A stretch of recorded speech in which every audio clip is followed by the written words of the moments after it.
The monsoon had arrived 3 weeks early in the northern valleys of Myanmar, catching both humans and wildlife unprepared for nature's sudden fury. What began as gentle spring rains quickly transformed into torrential downpours that turned peaceful streams into raging torrents and quiet valleys into temporary lakes. The ancient migration routes that elephants had followed for centuries were now submerged beneath churning brown waters that carried the debris of uprooted trees, scattered belongings, and broken dreams. In the Taungoo Forest Reserve, a matriarchal herd of Asian elephants had been following their ancestral path toward higher ground when the flash flood struck. The 17-member family, led by the wise matriarch Shui Hua, had navigated these seasonal challenges for decades. But climate change had intensified the monsoons beyond anything their genetic memory could have prepared them for. The waters rose with unprecedented speed, turning familiar terrain into a treacherous maze of swift currents and hidden obstacles. 6-month-old Kavi had been born during the dry season to Thandar, a young mother experiencing her first calf. Throughout the early months of his life, Kavi had learned the essential lessons of elephant survival, staying close to mother, following the herd's movements, and recognizing the subtle signals that indicated safety or danger. His trunk, still clumsy and unpracticed, would reach out to touch his mother's massive leg for reassurance as they moved through the forest. The other elephants in the herd had embraced him as family, with his grandmother, Shui Hua, often using her trunk to guide him away from thorny bushes or steep embankments. When the floodwaters began rising rapidly that fateful Tuesday morning, the herd moved with practiced urgency toward higher ground. Elephants are strong swimmers, capable of traveling miles through deep water, but the swift current and debris made this crossing particularly dangerous. Thandar positioned herself between Kavi and the strongest current, using her massive body as a shield. The other adults formed a protective semicircle around the youngest members of the herd, their trunks extended and ready to assist if anyone struggled. The crossing had proceeded smoothly for the first 100 meters. The elephants moved with deliberate care, testing each step on the muddy bottom, their trunks raised like periscopes above the water. Kavi, though nervous, stayed close to his mother's side, occasionally grasping her tail with his small trunk for additional security. The familiar rumbles and trumpeting of the herd provided comfort amid the chaos of rushing water and debris. But disaster struck when a massive tree, uprooted from upstream, came careening through the floodwaters like a battering ram. The dead giant struck Thandar with tremendous force, momentarily stunning her and causing her to lose her footing. In that critical moment, the strong current separated mother and calf. Kavi found himself being swept downstream, his desperate trumpeting calls barely audible above the roar of the flood. Thandar recovered quickly and immediately began pursuing her calf downstream, her maternal instincts overriding any concern for her own safety. The rest of the herd faced an impossible choice: follow Thandar and Kavi into increasingly dangerous waters or continue towards safety on higher ground. Matriarch Shui Hua made the heartbreaking decision that would save 15 lives while potentially sacrificing 2. She led the main herd to safety, while Thandar continued her desperate search downstream.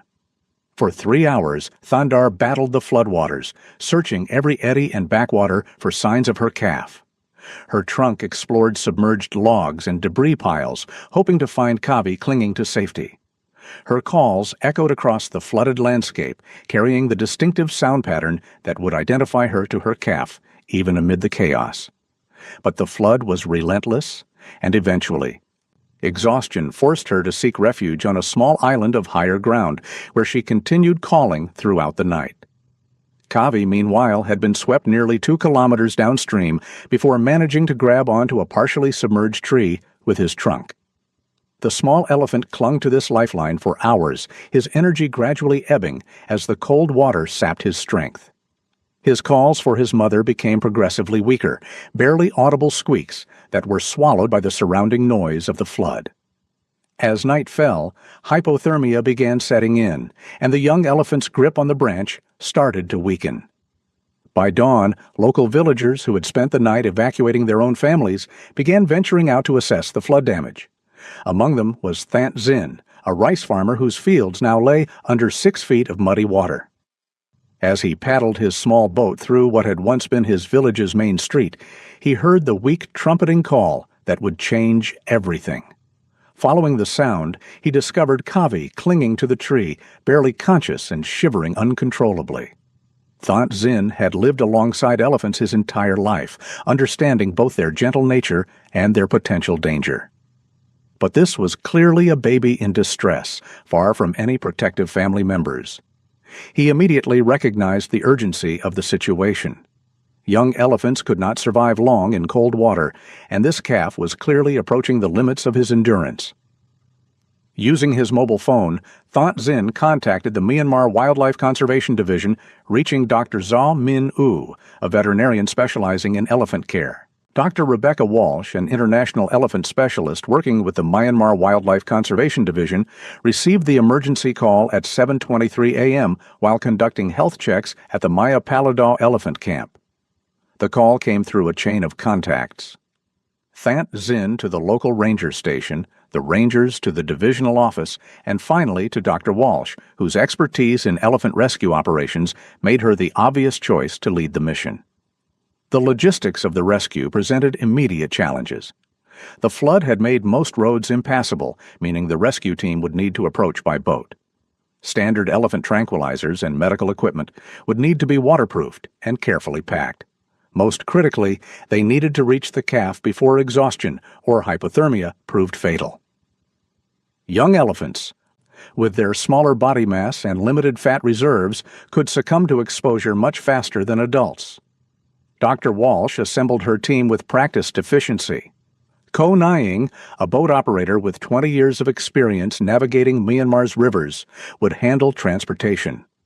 Da Kin Mar Ai, a veterinary assistant specializing in large mammal care, would manage medical equipment and monitoring. 2 local rangers, Maung Win and Thurazaw, would provide muscle power and local knowledge of the flooded area. The team loaded their boat with emergency medical supplies, including warming blankets, electrolyte solutions, and portable veterinary equipment designed for field use. The journey to Kavi's location took 45 minutes of careful navigation through debris-filled waters. Ko Nying's expertise showed as he guided the boat around submerged obstacles and through channels barely wide enough for their vessel. The flood had transformed the familiar landscape into an alien environment where trees emerged from water like scattered islands, and familiar landmarks had vanished beneath the murky surface. As they approached the location, Dr. Walsh could see the small elephant's distress from 100 meters away. Kavi was barely moving, his trunk hanging limply in the water, his eyes closed against exhaustion. The branch he had been clinging to was beginning to sag under his weight, threatening to dump him into deeper water at any moment. Every few minutes, he would lift his head slightly and emit a weak call. But these attempts at communication were becoming less frequent and more faint. The rescue itself required delicate coordination. Approaching too quickly might startle the exhausted calf into releasing his grip and falling into deeper water. Moving too slowly could mean arriving too late to save him. Dr. Walsh directed Ko Nying to position the boat alongside the submerged tree, creating a stable platform for the rescue operation. Maung Win and Thurazaw prepared a sling made from waterproof canvas that could support Kavi's weight during the transfer to the boat. The most critical moment came when Dr. Walsh needed to establish physical contact with Kavi. Elephants, even babies, possess tremendous strength, and a frightened animal might inadvertently injure rescuers in panic. But Kavi's exhaustion worked in their favor. As Dr. Walsh reached out with a steady hand, speaking in the soft, low tones that elephants find calming, the young calf barely reacted. His eyes opened briefly, showing awareness but no fear, as if he somehow understood that these humans represented his only hope for survival. The moment captured in the photograph that would later circle the globe occurred as Dr. Walsh made first contact. Kavi, summoning what little strength remained, extended his trunk toward her outstretched hand. The gesture was unmistakably a plea for help, a cross-species communication that transcended the barriers between human and elephant understanding. In that instant, the exhausted calf demonstrated the remarkable intelligence and emotional capacity that makes elephants among the most compelling of all wild creatures. The physical rescue required careful orchestration. Daw Khin Mar Ai positioned herself to monitor Kavi's vital signs while the rangers maneuvered the sling beneath his body. Dr. Walsh maintained physical contact with the calf throughout the process, her touch providing reassurance while her trained eye assessed his condition. Hypothermia was clearly setting in, evidenced by the calf's reduced responsiveness and shallow breathing. Dehydration, ironically common in flood victims, was also a concern as stress and cold water immersion could disrupt normal fluid balance. Lifting Kavi from the water proved more challenging than anticipated. Young elephants, despite appearing small compared to adults, still weigh several hundred pounds. The coordination required between the boat crew and the rangers demanded precise timing to avoid injury to either the calf or the rescuers. As they finally managed to position Kavi safely in the boat, wrapped in warming blankets, Dr. Walsh began the immediate medical assessment that would determine his chances of survival. The calf's core body temperature had dropped dangerously low, requiring immediate intervention to prevent organ failure. His breathing was shallow and irregular, suggesting the onset of respiratory distress common in severe hypothermia cases. Most concerning was his lack of response to stimuli that would normally trigger defensive reactions in young elephants. This level of lethargy indicated that the rescue had occurred just in time. Another hour in the water might have proved fatal. During the return journey to the Wildlife Center, Dr. Walsh worked continuously to stabilize Kavi's condition. Portable warming devices helped raise his body temperature gradually, while intravenous fluids began addressing dehydration and electrolyte imbalances. Daw Khin Mar Ai monitored vital signs, noting gradual improvements that suggested the rescue had been successful. By the time they reached shore, Kavi was showing increased awareness of his surroundings and had even attempted to move his trunk in response to gentle stimulation. The Myanmar Elephant Conservation Center, located 2 hours by road from the flood zone, served as Kavi's initial recovery facility. Dr. Walsh had radioed ahead during the boat journey, allowing the center's staff to prepare an intensive care area specifically designed for young elephant patients. The facility, a partnership between the Myanmar Forest Department and international conservation organizations, represented one of Southeast Asia's most advanced elephant care centers. Kavi's arrival at the center marked the beginning of what Dr. Walsh knew would be a complex recovery process. Physical rehabilitation from hypothermia and exhaustion represented only the first challenge. Young elephants separated from their mothers face psychological trauma that can affect their development for years. The social bonds that form the foundation of elephant society are established in the first months of life, and disruption of these bonds can result in behavioral problems and difficulty integrating with other elephants later in life. The first 72 hours proved critical in determining Kavi's prognosis. His physical recovery proceeded steadily as controlled warming and nutrition restored his energy levels. But the psychological assessment revealed concerning signs of separation, anxiety, and depression. Kavi refused to eat solid food, rejecting the specially prepared elephant formula that normally appeals to young calves. He spent most of his time lying in the corner of his enclosure, occasionally emitting the low-frequency calls that elephants use to communicate over long distances with family members. Dr. Walsh recognized these symptoms as classic indicators of maternal separation trauma in elephants. In the wild, calves remain in constant physical contact with their mothers for the first 2 years of life, nursing frequently and learning essential survival skills through observation and imitation. The sudden removal from this environment, even when necessary for survival, could result in lasting psychological damage if not addressed properly.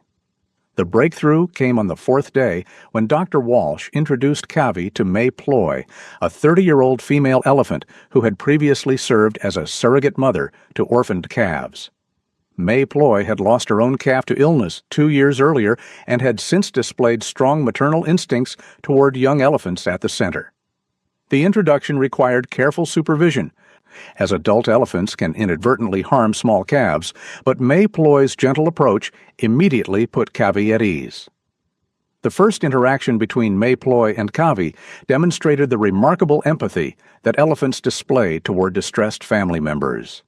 May Ploy approached the young calf slowly, extending her trunk in the greeting gesture that elephants use to establish peaceful intentions. When Kavi responded by pressing against her massive leg, May Ploy carefully positioned herself to provide the physical comfort that he had been missing since separation from his mother. Within hours, Kavi was attempting to nurse, though May Ploy was not lactating. Dr. Walsh supplemented this psychological support with a carefully designed feeding program that gradually reintroduced solid foods while maintaining the nutritional support necessary for proper growth.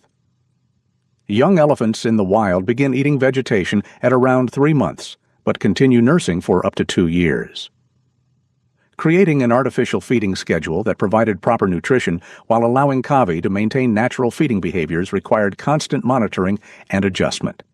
The center's design facilitated Kavi's gradual reintegration with elephant society. Large enclosures allowed May Ploy and Kavi to move freely while remaining under veterinary observation.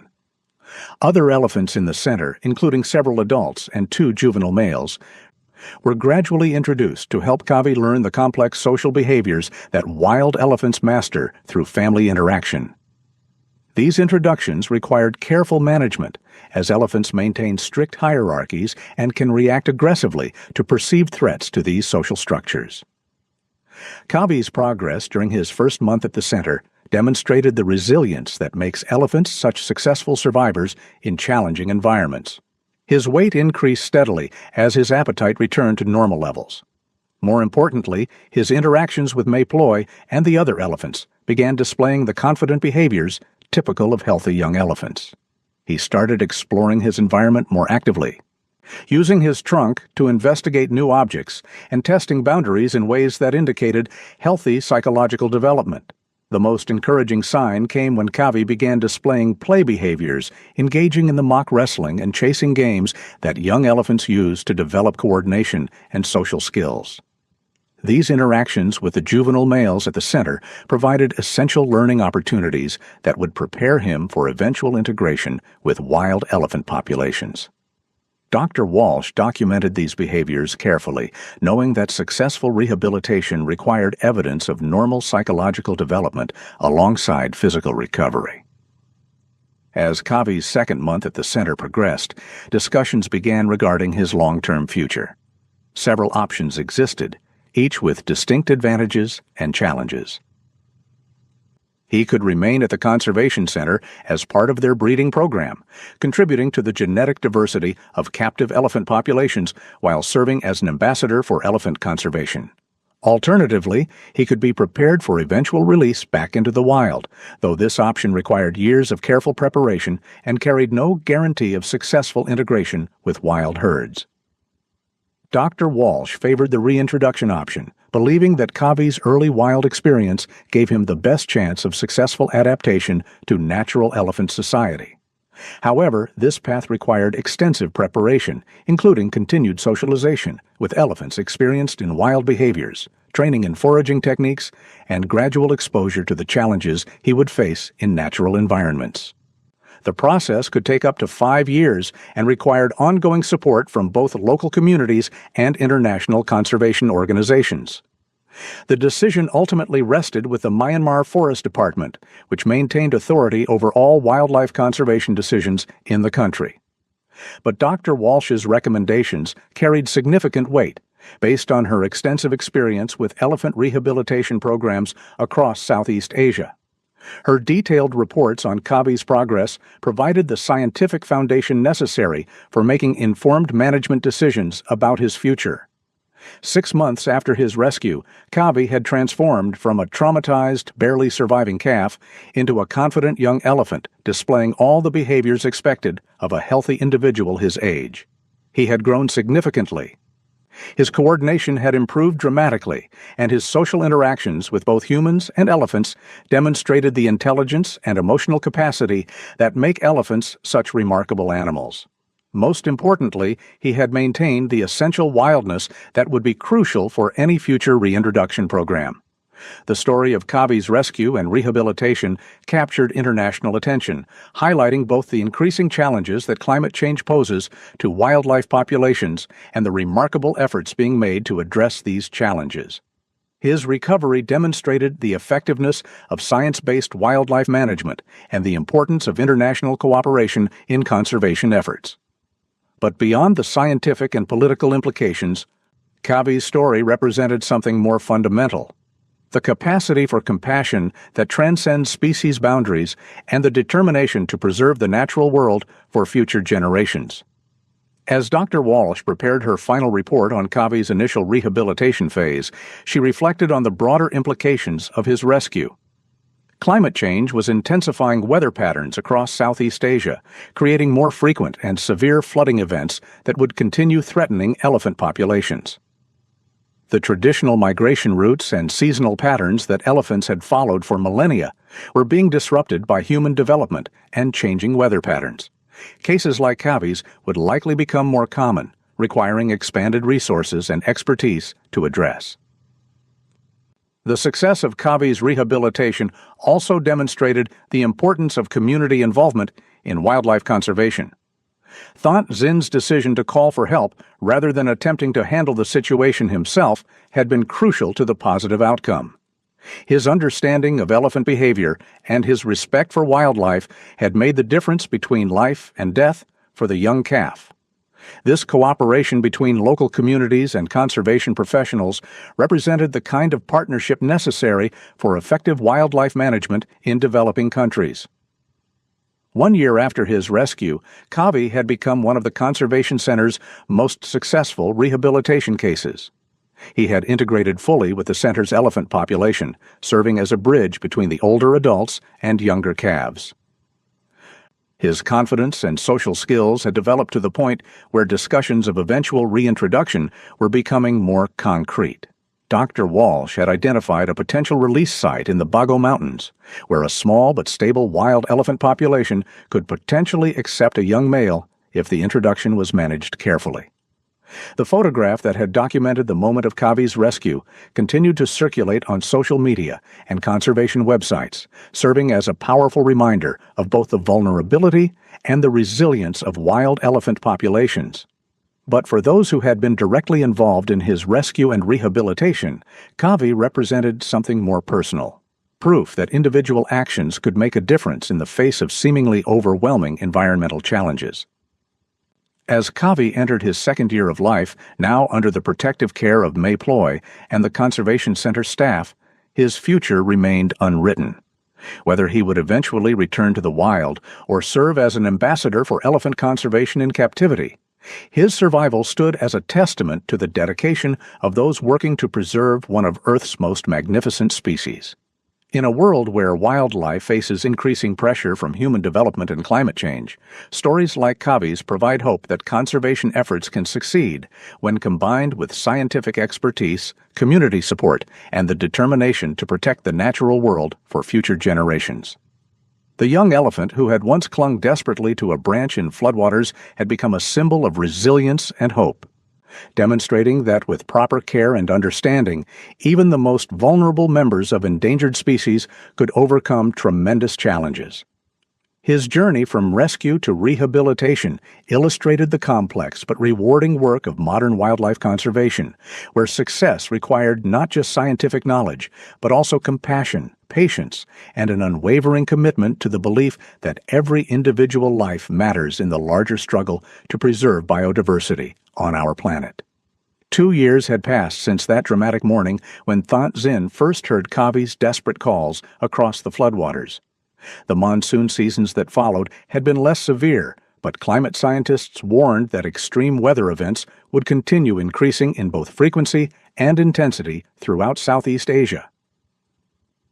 The Myanmar Wildlife Conservation Division had used the lessons learned from Kavi's rescue to develop improved protocols for wildlife emergency response during natural disasters. Dr. Rebecca Walsh had documented every aspect of Kavi's rehabilitation, creating a comprehensive case study that would guide future elephant rescue operations across the region. Her detailed notes on feeding schedules, medical interventions, socialization techniques, and behavioral assessments had been compiled into a manual that was now being used by conservation centers throughout Asia. The success of Kavi's recovery had demonstrated that with proper resources and expertise, even severely traumatized elephant calves could be successfully rehabilitated. The Conservation Center had expanded its facilities partly in response to the attention generated by Kavi's story. International donations had funded new veterinary equipment, expanded enclosures, and additional staff training programs. 3 more orphaned elephant calves had been successfully rehabilitated using the protocols developed during Kavi's recovery, proving that his case was not an isolated success, but rather a replicable model for wildlife conservation. Kavi himself had continued to exceed all expectations for his development. Now approaching 3 years of age, he displayed the confident, curious behaviors characteristic of healthy young elephants. His relationship with May Ploy remained strong, but he had also formed bonds with the other elephants at the center, particularly with 2 juvenile males who had arrived as orphans during his 2nd year of rehabilitation. These relationships had allowed him to learn the complex social behaviors essential for eventual integration with wild elephant populations. The debate over Kavi's ultimate future had intensified as he matured. Some conservationists argued that his unique story made him too valuable as an educational ambassador to risk releasing into the wild. His gentle temperament and positive interactions with visitors had made him one of the center's most effective advocates for elephant conservation. Children who met Kavi left with a deeper understanding of elephant intelligence and the importance of habitat protection. However, Dr. Walsh continued to advocate for eventual reintroduction to wild populations. Her research had identified a small but stable herd in the Bago Mountains that might accept a young male if the introduction was managed carefully over several months. The process would require establishing a halfway house facility near the release site, allowing Kavi to gradually adapt to wild conditions while maintaining the option of return to captivity if integration proved unsuccessful. The technical challenges of reintroduction were significant but not insurmountable. Kavi would need to demonstrate proficiency in foraging techniques, predator avoidance, and navigation skills that wild elephants learn through family interaction. His current diet consisted primarily of prepared feeds supplemented with browse and vegetation. But survival in the wild would require the ability to locate and process a wide variety of plant materials depending on seasonal availability.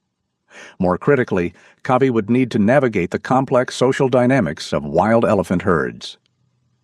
Young males typically remain with their maternal families until adolescence, gradually spending more time with bachelor groups before eventually competing for mating opportunities. Kavi's lack of early socialization with wild elephants might affect his ability to read the subtle behavioral cues that prevent conflicts within elephant society. The Myanmar Forest Department had commissioned a comprehensive feasibility study for Kavi's potential reintroduction, drawing on expertise from conservation programs across Africa and Asia.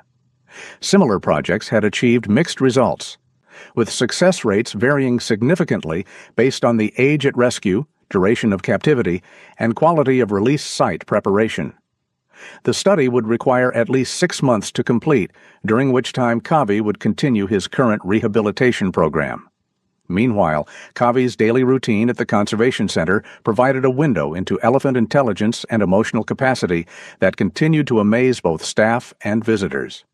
His problem-solving abilities had developed remarkably, allowing him to manipulate complex enrichment devices and adapt quickly to changes in his environment.